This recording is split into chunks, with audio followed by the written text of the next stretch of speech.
Science students आज हमने Newton laws of motion को डिस्कस करना है। न्यूटन लॉज ऑफ मोशन बेटे फंडामेंटल बुनियादी तौर पर तीन होते हैं, first law of motion, second law of motion and third law of motion. But इनमें जो फर्स्ट लॉ ऑफ मोशन है इसको हम आज डिस्कस करेंगे और फर्स्ट लॉ ऑफ मोशन को लॉ ऑफ इनर्शिया भी कहते हैं। बेटे ये आप लोगों की टॉपिक नंबर है 3.2। बेटे sorry, first law of motion जो है वो उन बॉडीज को डील करता है जो कि या स्टेट ऑफ रेस्ट में हो या स्टेट ऑफ मोशन में हो, लेकिन वो मोशन कैसी हो कि वो यूनिफॉर्म स्पीड में स्ट्रेट ऐसे सीधी डायरेक्शन में जो है वो एक लाइन में मूव कर रहे हो। ऐसी बॉडीज के लिए ये first law of motion deal करता है जो या स्टेट ऑफ रेस्ट पे हो या state of motion with in uniform speed in a straight line, यानी कि जो स्ट्रेट लाइन में बॉडीज होती हैं उनको डील करता है फर्स्ट लॉ ऑफ मोशन। तो बेटे लेट्स सपोज इस फर्स्ट लॉ ऑफ मोशन के मुताबिक ये है कि कोई भी बॉडी अपनी स्टेट ऑफ रेस्ट या अपनी स्टेट ऑफ मोशन को चेंज नहीं करती अनलेस यहाँ तक कि उसके ऊपर कोई हम फोर्स एक्सर्ट नहीं करती। आई मीन कि कोई भी बॉडी इन केस अगर कि वो रेस्ट पे है तो एज इट इज रेस्ट पे ही रहती है जब तक कि हम उसे कोई फोर्स अप्लाई बाहर से एक्सटर्नल फोर्स अप्लाई ना करें। और इसी तरीके से जब कोई बॉडी लेट्स सपोज कि वो मोशन में है तो उसकी मोशन कंटिन्यू रहेगी, वो रुकेगा नहीं तब तक जब तक कि हम उसके ऊपर कोई एक्सटर्नल फोर्स अप्लाई नहीं करते। तो बेटे इसकी मिसाल यूं आपको देता हूं कि लेट्स सपोज एक टेबल के ऊपर अगर बुक रख दी जाए तो वो बुक उस टेबल के ऊपर इतने अरसे तक पड़ी रहेगी जितना अरसा हम उसको खुद उठाकर आगे पीछे मूव नहीं करते। तो हमने भी उठाने और मूव करने के लिए जो कि फोर्स अप्लाई की है तो वही बात आ गई है कि फोर्स अप्लाई जब तक नहीं करेंगे तब तक वो चीज वहीं की वहीं रहेगी। इसको हम यूं भी कहते हैं कि जब तक हम फोर्स अप्लाई नहीं करते स्टेट ऑफ रेस्ट और स्टेट ऑफ मोशन भी चेंज नहीं होती। चेंज तब होती है जब फोर्स अप्लाई की जाती है। बेटे यही स्टेटमेंट है फर्स्ट लॉ ऑफ मोशन की। अब जो कि ये इनर्शिया की प्रॉपर्टी को डिस्कस किया जाता है, यानी कि मैटर की जो इनर्शिया प्रॉपर्टी भी यही है कि जब किसी भी चीज को इसकी स्टेट ऑफ रेस्ट या स्टेट ऑफ मोशन को हम डिस्टर्ब करते हैं तो वो आगे से रेजिस्टेंस प्रोवाइड करती है। तो उसी रेजिस्टेंस को ओवरकम करने के लिए जो हम फोर्स लगाते हैं तो यही हम उस प्रॉपर्टी को डिस्कस कर रहे हैं जो इनर्शिया की प्रॉपर्टी है। तो इसलिए हम इस फर्स्ट लॉ ऑफ मोशन को लॉ ऑफ इनर्शिया भी कहते हैं। अब बेटे देखें कि फर्स्ट लॉ ऑफ मोशन की एग्जैक्टली यही डेफिनेशन भी है कि कोई भी बॉडी अपनी स्टेट ऑफ रेस्ट या स्टेट ऑफ मोशन को कंटिन्यू रखती है अनलेस कि उससे कोई बाहर से हम फोर्स अप्लाई ना करें। बेटे इस पे वर्ड यूज हुआ है नेट फोर्स। अब नेट फोर्स का मतलब क्या हुआ है? सम ऑफ ऑल फोर्सेस एक्टिंग, कि जितनी भी फोर्सेस एक्ट कर रही हैं। लेट्स सपोज बेटे मैं इस मार्कर को ऊपर फेंकूंगा तो कुछ टाइम के बाद ये ऊपर से ऊपर पहुंचने के बाद एक पॉइंट पर रुक कर ये नीचे गिरना स्टार्ट कर देगा। ऐसा क्यों है? एक तो मेन जो फोर्सेस पे एक्ट कर रही है हम कहते हैं कि वो ग्रेविटी की फोर्स है, लेकिन बेशक ग्रेविटी क्या है, लेकिन इस पे सिर्फ ग्रेविटी हम कह सकते हैं कि नहीं है। उसकी वजह है कि यहाँ पर जो है वो एयर मॉलिक्यूल्स भी हैं, गैसेज हैं, तो बेटे उनकी भी कुछ ना कुछ डेंसिटी है तो उसके अंदर वो भी इसको आगे से रेजिस्टेंस जो है वो ऑफर कर रहे हैं।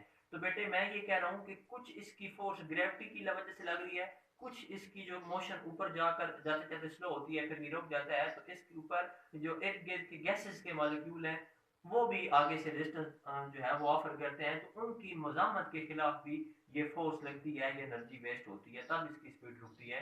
तो इसीलिए मैं कह रहा हूँ कि एक फोर्स नहीं होती, मे बी समटाइम एक भी होती है, लेकिन नेट फोर्स का मतलब ये है कि वहां पर एक फोर्स अमल कर रही हो, दो कर रही हो, तीन कर रही हो, तो उन सारों का जो मजबू है उसको हम नेट फोर्स कहते हैं। तो बेटे यहाँ Newton first law of motion में आपने सिर्फ फोर्स का वर्ड यूज नहीं करना बल्कि नेट फोर्स का वर्ड यूज करना है। देखें, a body continues its state of rest or of motion, कि बॉडी अपनी रेस्ट की हालत या मोशन की हालत को जारी रखती है unless no net force acts on it। unless mean यहाँ तक के इसके ऊपर कोई नेट फोर्स अप्लाई नहीं हो जाती। बेटे यहाँ पर नीचे मैंने नेट फोर्स भी लिख भी दिया है कि सम ऑफ ऑल एक्टिंग फोर्सेस के मुतलका सिचुएशन में जितनी भी फोर्सेस एक्ट कर रही हैं उनका मजमू नेट फोर्स कहलाएगा।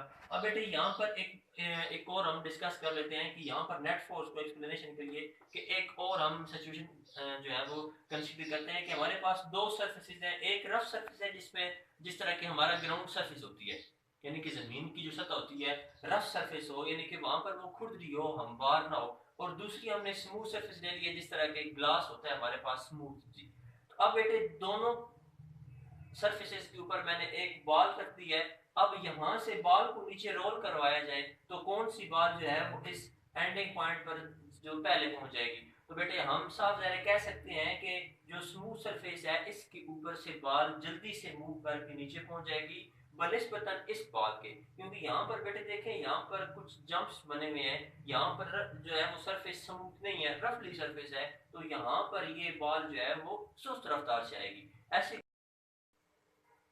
अच्छा, ऐसे क्यों है जी कि यहाँ पर सुस्त रफ्तार क्यों? बेटे देखें आम सी बात है कि यहाँ पर जो है वो रेजिस्टेंस ग्रेटर ऑफर की जा रही है, और यहाँ पर कोई ऐसी रेजिस्टेंस नहीं है जिसकी वजह से इसकी रफ्तार जो है वो स्लो, यानी कि यहाँ पर रेजिस्टेंस कम है, यहाँ पर रेजिस्टेंस ज्यादा है, यहाँ पर रुकावट कम है, यहाँ पर रुकावट ज्यादा है। इस वजह से ये वाली बाल जो है वो सुस्त आएगी, यहाँ पर जो है वो बाल तेज आ जाएगी। ये मैं कह रहा हूँ कि यहाँ पर जो है नेट फोर्स जो हम कह सकते हैं रेजिस्टेंस के हक में वो ज्यादा लगानी पड़ेगी, क्यों पर यहाँ पर रेजिस्टेंस ज्यादा है, और यहाँ पर जो है वो नेट फोर्स कम लगाई जाएगी, या जो है हम कहेंगे कि रेजिस्टेंस जो कि कम है तो फोर्स एक्चुअली वो है लगनी ही कम है।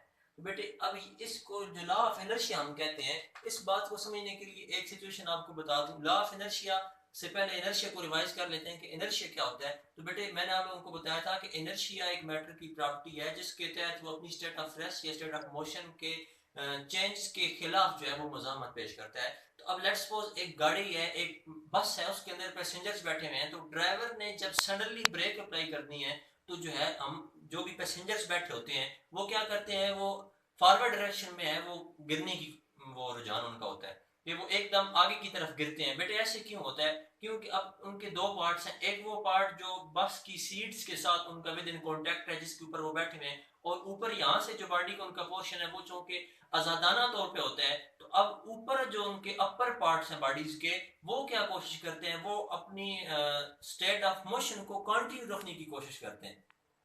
बात समझ, यानी कि हमने गाड़ी को रोकने की कोशिश की, आगे से हमारी बॉडीज ने क्या एक्ट किया कि हमारी बॉडीज ने अपनी स्टेट ऑफ मोशन को, अपर पार्ट्स की बात कर रहा हूँ, अपर पार्ट्स की स्टेट ऑफ मोशन को जारी रखने की कोशिश की, इसलिए वो आगे गिर गए। अब जो हिस्सा हमारा बस के साथ था यानी कॉन्टेक्ट में था, जो हम हमारा हिस्सा सीट के साथ था, तो बेटे उस हिस्से से हम आगे नहीं गए बल्कि वो हमारे गाड़ी के साथ ही रुक गए। तो ये वजह होती है कि हम आगे की जानिब गिर जाते हैं। तो ये बेटे ड्यू टू इनर्शिया है जिसकी वजह से हम अपनी स्टेट ऑफ मोशन को कंटिन्यू रखने की कोशिश करते हैं। तो बेटे फर्स्ट लॉ ऑफ मोशन इतना ही था। बेटे मिलते हैं नेक्स्ट लेक्चर में जिसमें हम second law of motion discuss करेंगे। तब तक के लिए अल्लाह।